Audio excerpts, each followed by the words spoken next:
Assalamualaikum warahmatullahi wabarakatuh. Selamat siang teman-teman semuanya. Perkenalkan, kami dari kelompok 3 dengan anggota Ervin Yunus Effendi, Fakhrunisa, Grace Debrina Gama, Gentur Isroj Maulana, Imam Andri Ananta. Di sini kami akan menjelaskan tentang teori konstruktivistik dan implementasinya. Oke, pertama-tama yang akan saya sampaikan adalah rumusan masalah. Rumusan masalah yang pertama adalah apa yang dimaksud teori konstruktivistik.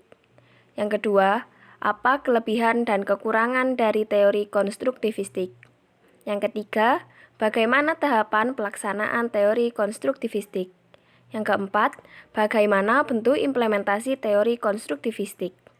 Berikut pembahasan kami. Saya akan menyampaikan jawaban dari rumusan masalah nomor 1 dari makalah kelompok 3 dengan pertanyaan apa yang dimaksud teori konstruktivistik. Jadi konstruktivistik sendiri memiliki kata dasar yakni konstruksi yang berarti membangun atau menata kembali. Sedangkan setiap kata yang berakhiran ika mengandung makna kata benda yang memiliki arti bidang ilmu. Sehingga dapat kita tarik pengertian sederhana dari konstruktivistik adalah sebuah bidang ilmu yang membangun atau menata kembali. Sedangkan dalam hal belajar, teori konstruktivistik merupakan sebuah rangkaian proses belajar yang membangun pengetahuan dan dalam prosesnya seorang siswa harus berperan aktif. Hal ini disampaikan di dalam buku tulisan Sudarsana tahun 2018 di halaman 13. Sedangkan menurut Trianto di buku yang sama, teori konstruktivistik berupaya mengarahkan bagaimana siswa harus menemukan sendiri dan mentransformasikan informasi kompleks, mengecek informasi baru dengan aturan-aturan lama, dan merevisinya apabila aturan-aturan itu tidak lagi sesuai. Dan menurut Matthew, dalam buku tulisan Suparno tahun 1997 membagi konstruktivistik atau konstruktivisme ini ke dalam dua bagian atau dua jenis, yakni konstruktivisme psikologis dan konstruktivisme sosiologis. Ya, kali ini saya akan melanjutkan penjelasan dari teman saya tentang selanjutnya adalah apa kelebihan dan kekurangan dari teori konstruktivistik. Menurut Ardiansah 2018. Yaitu kelebihannya yang pertama adalah memudahkan siswa dalam memahami konsep informasi yang didapatkan. Yang kedua, mengajarkan siswa untuk berpikir kritis. Yang ketiga, membuat siswa terlihat aktif dalam proses pembelajaran. Adapun kekurangan dari teori konstruktivistik adalah yang pertama adalah siswa mengkonstruksikan informasi yang didapatkan secara mandiri, sehingga tidak jarang hasil konstruksinya itu yang dibuat tidak sesuai dengan ilmu pengetahuan yang ada. Yang kedua, karena siswa harus belajar secara mandiri, maka proses belajar menjadi lebih lama. Yang ketiga, tidak semua sekolah dapat menunjang teori belajar konstruktivistik ini karena terbatasnya sarana dan prasarana. Sekian. Saya akan menjelaskan tentang rumusan masalah nomor 3, yaitu bagaimana tahapan pelaksanaan teori konstruktivistik. Menurut Glaserfield dalam Haryanto tahun 2008, konstruktif kognitif pertama kali ditulis pada abad 20 oleh Baldwin, yang kemudian dikembangkan dan disebarluaskan oleh Piaget, dan tulisan ini kemudian diperkuat oleh Vico dalam De Antiquisma Italorum Sapientia pada tahun 1710. Vico dalam De Antiquisma Italorum Sapientia menyatakan bahwa segala sesuatu yang ada di muka bumi ini adalah ciptaan Tuhan, dan manusia bertugas mengatur dan menugaskan apa yang ada. Hanya Tuhanlah yang dapat memahami segala penciptaannya dan manusia dapat memahaminya lewat proses berpikir yang telah dikonstruksikan.